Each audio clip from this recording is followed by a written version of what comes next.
What's going on, guys? Welcome back to a brand new video. Today we've got a crazy 4-2-4 tactic that scores over 3.5 goals a game, tested with all sorts of teams in the video. If you do enjoy the content on this channel, be sure to leave a like, drop a little subscription below as well, and also leave some comments, what managers you want to see, what tactics, etc, etc, and I promise there are more console tactics coming. I promise. Let's get into the testing phase. We're going to get the powerhouse team out of the way just to showcase what we can do at the best, playing as the best teams in the game. That is going to be PSG, where we nearly had an invincible season. We played 34 games, won 31 of those, drew 1 and only lost 2 of the games themselves. Kylian Mbappe picking up 45 goals across all competitions, and it is going to be big Ousmane Dembele coming in with 19 assists. Donnarumma maintains a 99% pass completion as we score 122 league goals and only concede 28, picking up 0 red cards. It's not just the French league we win though, we also win the French Cup against Monaco and the Trophy de Champion against Toulouse. League stats, we've got a feature in quite a few of them. It is going to be the most points per game at 2.76, the most goals at 122,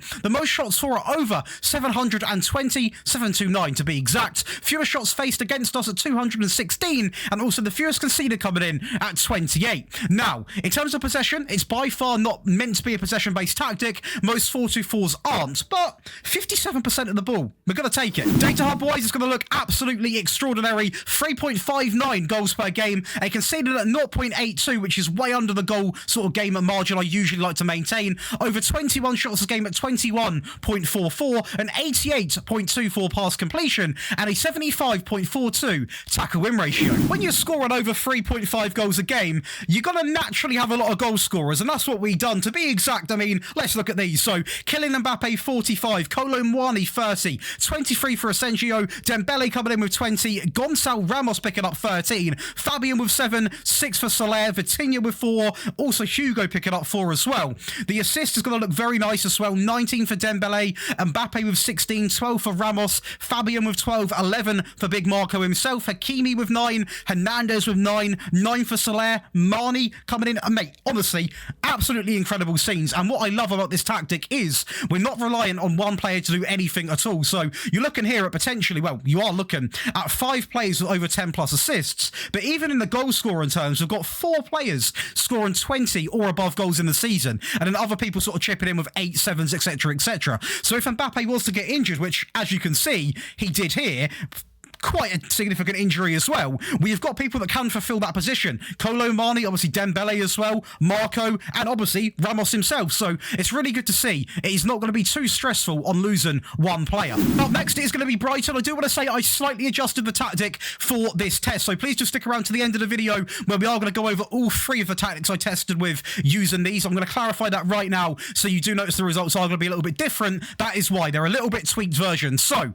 we're basically with Brighton, I wanted to make sure I secured at least the top 6 places, and we have got above that, which I'm thrilled with. We've got the Champions League position quite comfortably behind 3rd, unfortunately, but 69 points is not too bad at all, and the real standout thing is going to be winning the Europa League against Villarreal, so a massive season for Brighton. Yes, we would have got Champions League anyway, even without getting top 4, but still a top 4 finish and a Europa League win. Evan Ferguson doing Evan Ferguson things. Ansu Fati enjoying a great season as well with 17 assists. In terms of the stats, I'm going to take it. It wasn't the best of the best, but 71 goals scored, 53 conceded, and again 0 red cards. Now obviously I did tweak this tactic a little bit, and that was mainly to make it a little bit more defensively solid and structured, get a bit more of a consistent pattern going, and I feel like we got the job done quite well. There's not really too much to flex about in the team stats, but one stat I'm really proud of is going to be the possession, considering we're not really going down that path, to be honest, but it is going to be 58% of the ball going in our favour. We're nowhere near the top, don't get me wrong, but to be inside of the top 6, I'm going to take. Going over to the data hub, it is going to look very, very close, I will say. 1.87 goals per game, conceded at 1.39, over 13 towards 14 shots per game, an 87.74 pass completion, and a 74.74 tackle win ratio. So yes, the stats are going to be naturally a lot closer because we are playing as Brighton, who are a decent team, but predicted to finish, I think, about 10th place. Now, it is difficult to play such an aggressive 4-2-4, hence why I changed a few things about the tactic, and I think a top 4 place and such a big trophy to win I'm not going to complain. Again, I'm going to make it very clear, we have now got another tweaked version of this tactic for lower league management. For you guys that do like playing in lower leagues, I have got you covered. And we had an incredible season with Doncaster, a team predicted to finish inside the 9th place, roughly, or where Wrexham actually finished. Quite surprised by that, to be honest. We finished in promotion spots. We've got to take it. 2nd place to be exact, 7 points behind 1st place Stockport, but I am not fussed at all, considering 1 season, no signings, promotion. I'm going to take it. George Miller coming in with 21 goals. That is going to be Kyle Hurst picking up a 7.14 highest average rating, matched with 14 assists. We scored 95 goals, ranking us for 2nd best, but what I am absolutely buzzing with is going to be them tactical changes at the back, making us the best in the league completely at defending, only conceding 49 goals. And going over to some of them team stats, we are going to see a few of them go in our favour. So it is going to be the most shots for at 723, going Doncaster's favour, the most clean sheets, and also the fewest conceded. For your possession heads, I'm also going to show it as well. 3rd place. So I would say a very consistent 58% is what you've got to expect with this tactic. I'm going over to the data hub. I'm actually really happy with this because we scored exactly 1 more than what we are going to be conceding, meaning on average, you are going to win your games, which is obviously the aim of football. 15.72 shots per game, an 88.17% pass completion, and a tackle win ratio of 77.63. So pretty consistent. The results sort of speak for themselves. Then I set myself the ultimate challenge, using the lower league tactic again, and I was not expecting what happened, but it did happen. We're going to take it. A team predicted to finish in 16th place. That is right, all the way down where Carlisle are. Now, we didn't obviously get automatic promotion. I am aware of that, but we got into the playoffs, which I'm very happy with, and we actually managed to win the playoffs in a very tight final against Oxford United. So we've got to take it.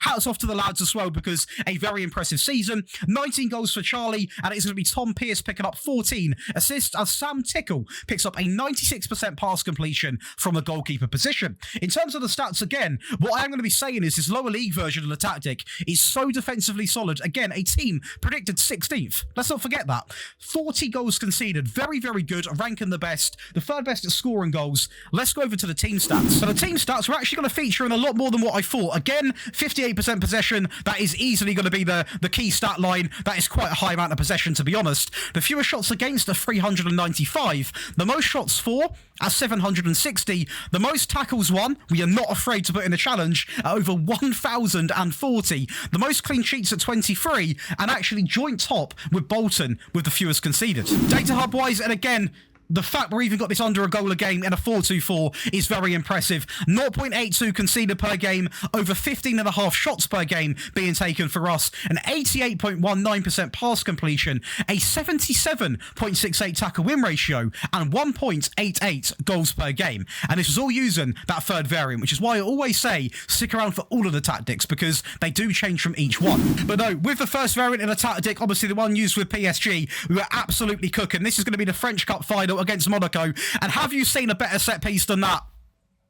I haven't. Absolutely beautiful stuff there. Fabian in behind into Dembele, who shouldn't really have got that, but he does. Back inside into Big Colo. We love to see that. A great finish from him indeed. 2-0 up already, and 2 late goals coming in here. Kolo Mani in to Bacola. Back inside, maybe a bit of a lucky one. Vitinha gets the scraps, but we've got to take it and run. A lovely goal there as Kolo Mani tucks away a 4-0 win. I will show you a bit of a game which we, let's say, slightly won. An 8-0 win over a very, well, I don't want to say a weak team, but not the best team in the French league, to be fair to them. But you know what? It's still utter dominance. Very early lead as well from the injured Mbappe creating that goal. Dembele inside. And again, one thing I'm noticing in this match engine, goalkeepers do not have grippy gloves. I don't know what it is. They cannot catch a ball, it seems. Kimpembe back onto the edge. He's going to cut it into Fabian. One touch, pause, engage, top right corner. That's what we were about. Absolutely incredible stuff there. As they are going to have a little bit of play here. Gets intercepted into Dembele, into this big Marco himself, a cross goal.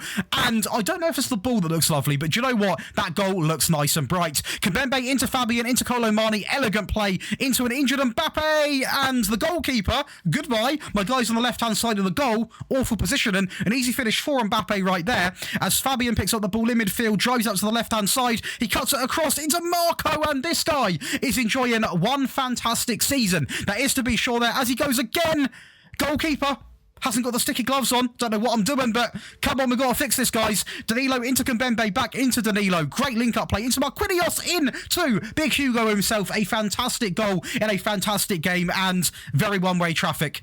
So of course now it is going to be your time for your favourite part of the video. That is going to be the tactical breakdown. We're going to start off with the powerhouse version, then go over to the underdog and then the lower league. So be sure to check them all out. I do want to say you can download all three of these in a very simple download over on the Patreon, where you not only get that, you also get early video and tactic release. You get priority in the tactic and rebuild requests. You obviously get all three of the files. You get one-on-one tactical help and also access to the current giveaway, which is going to be a £50 PayPal giveaway. Over 1,330 of you guys have gone over. I'll leave a link in the description to get involved. But let's go over and break down this 4-2-4. So we are going to start off with the goalkeeper, who is going to be a super keeper on defend. Nice and simple. Not really much of a risky option there at all. Next up is going to be a wing back on support on run wide with the ball. Very important on this side of the field. He is on that instruction because obviously this inside forward, is going to drift inside, and we want an option sort of to go around him, and that works really, really well. A ball playing defender on the right is going to be on defend. Nice and simple,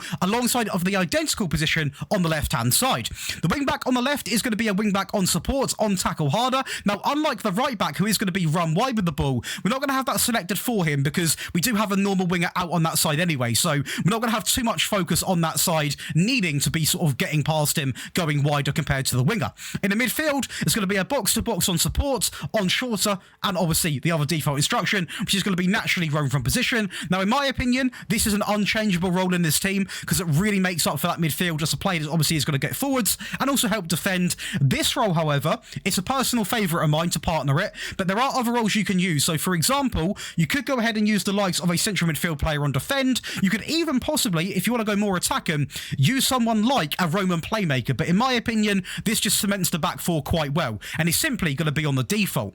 On the right-hand side, it's going to be an inside forwards on attack, on roam from position, and also tackle harder. A big fan of roaming from position with an inside forward because they just get into loads of difficult spaces, really, for the opposition to defend against. Sometimes they drift inside, they almost play as a cam, for example, and it just works really, really well. And obviously, when he's drifted inside, this wing back is going to be overlapping. On the left-hand side is going to be a winger on attack, on cut inside with the ball, and also run from position and tackle harder. So although this wing back doesn't need to have run wide with the ball, it is going to be quite handy his natural positioning. He is naturally going to run up in this area here. So when this player does get the ball, if he does get the ball, he's going to cut inside, meaning that this wing-back is going to almost replace that winger option, which is really good to see. And the two up top is going to be a deep-lying forward coming in on support on the default, and next to him, an advanced forward on attack on also tackle harder. I'll quickly just move him back there. Now, a little conversation about this role here.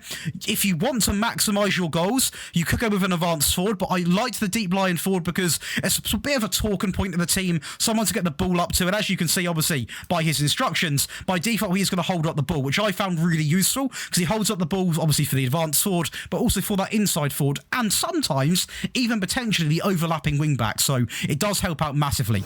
Now, over to the team instructions, all based off a clean slate tactical style and a positive mentality. Now, we are going to discuss this right away. The key thing is going to be pass into space. Despite having very good levels of possession, this is not a tiki-taka tactic or a control possession tactic. Therefore, I'm not entirely sure how we got the level of the ball that we did across all four leagues, but I'm not going to complain. We are going to focus play down the left and the right-hand side while playing out from the back, considering we have two ball-playing defenders and quite a good progressive back line anyway, so we're going to definitely get that in there. The directness, we're going to go with shorter because it makes sense to do so. Again, that might be why we got the good levels of possession. This is not by any means a long ball tactic, so that probably explains it quite well.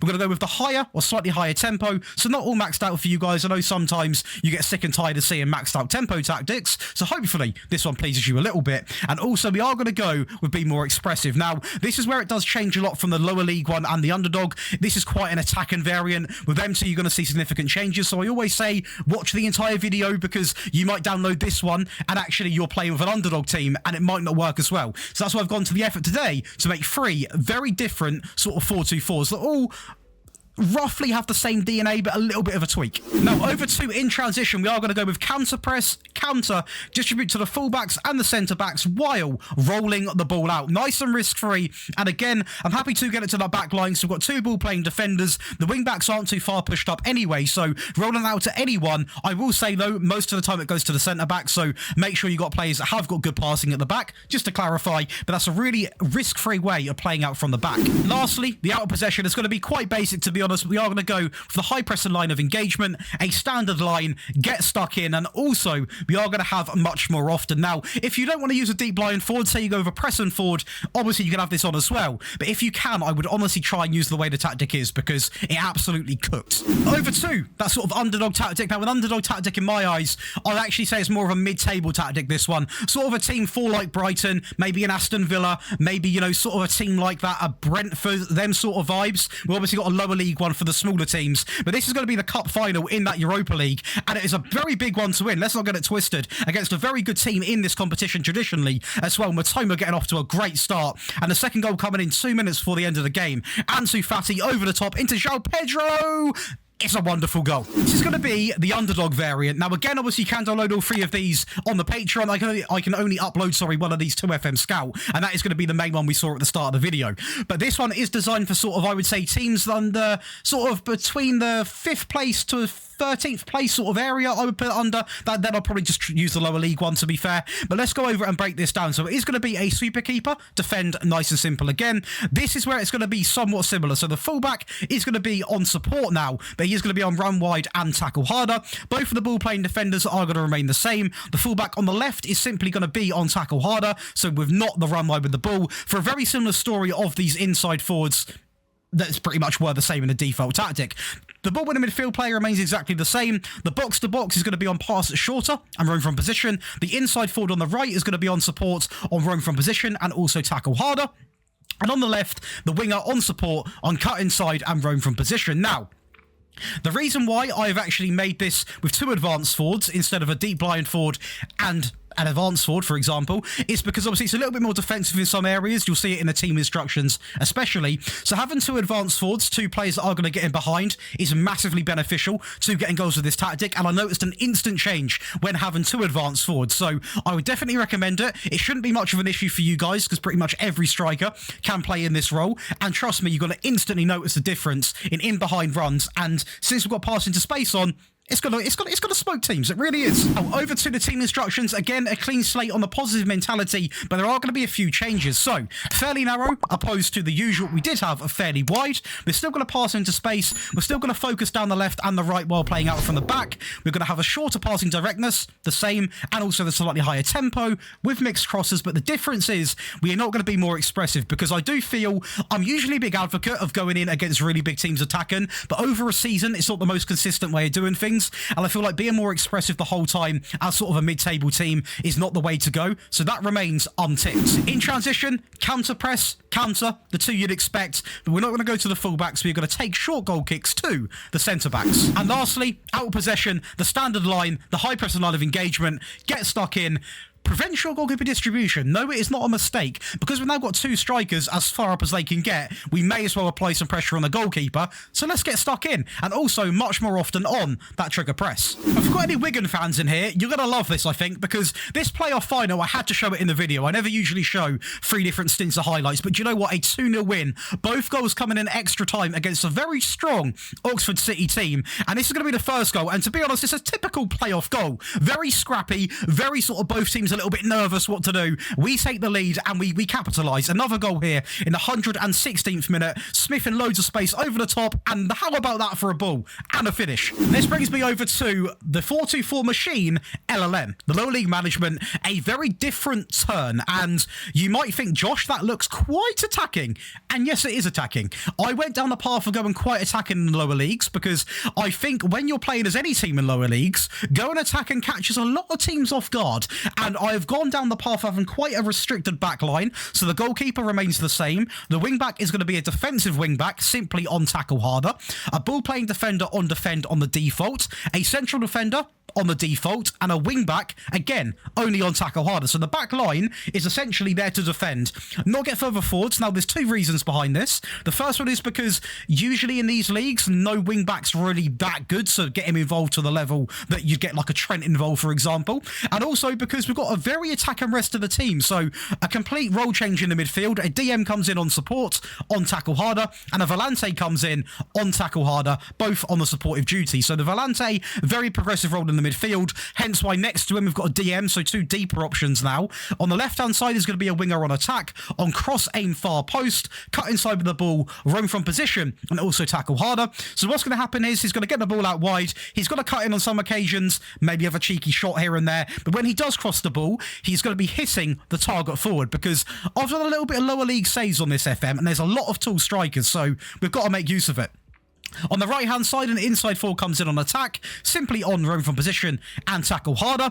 A target forward on support on the default, and the advanced forward remains untouched on tackle harder. Instruction time, an attacking mentality, so very, very attacking, and trust me, don't let it put you off. Don't feel like, Josh, this is mega attacking, because you've got to see in the out of possession why it sort of balances itself out. So it is going to be on fairly wide, pass into space, focus play on the left and also the right-hand side, shorter with the directness, a standard tempo, because in these leagues, you can't really go above that, in my opinion, over an entire season, and we're going to run at the defence with mixed crosses. In transition, we're not going to counter-press, but when we have got the ball, we are going to counter-attack, and when it comes to distribution, we're going to roll the ball out to anyone across that back line. This is where it sort of balances itself out, because we've got the standard line, but we have got that mid-block, so it's not going to be as aggressive. The team's naturally going to be a little bit dropped back, so go and attack and sort of balances the tactic out to a very, very defensively solid team, but also a team that can go forwards and score goals, which is obviously absolutely vital in any tactic. We're going to go with much more often and get stuck in. I'm going to give you guys 3 variants of the 4-2-4 machine, a tactic which originally was designed for top teams, but I thought, do you know what? I'm going to cover everyone, the mid-table grinders and also the lower league management grinders. So that's going to give you 3 variants. So hopefully you've stuck around to get all 3 of them, because I don't want someone to download one of the ones designed for a powerhouse and take it into Scunthorpe, for example. But if you have enjoyed today's video, be sure to leave a like, drop a little subscription. Enjoy the rest of your day, guys, and yeah, I'll see you in the next one.